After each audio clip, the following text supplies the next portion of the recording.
আয়াত ১০৮ খালিদিনা ফিহা লা ইয়াবগুনা আনহা হিওয়ালা।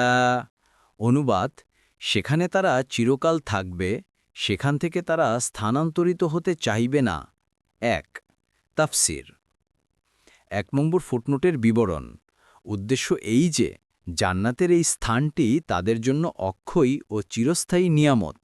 যে জান্নাতে প্রবেশ করেছে তাকে সেখান থেকে কখনো বের করা হবে না।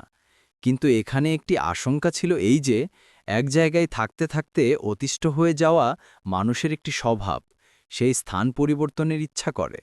যদি জান্নাতের বাইরে যাওয়ার অনুমতি না থাকে তবে জান্নাতও কি খারাপ মনে হতে থাকবে? আলোচ্য আয়াতে এর জবাব দেওয়া হয়েছে যে যে ব্যক্তি জান্নাতে যাবে, জান্নাতের নিয়ামক ও চিত্তাকর্ষক পরিবেশ, সামনে দুনিয়াতে দেখা ও ব্যবহার করা বস্তুসমূহ তার কাছে নগণ্য ও তুচ্ছ মনে হবে। জান্নাত থেকে বাইরে যাওয়ার কল্পনাও কোনো সময় মনে জাগবে না।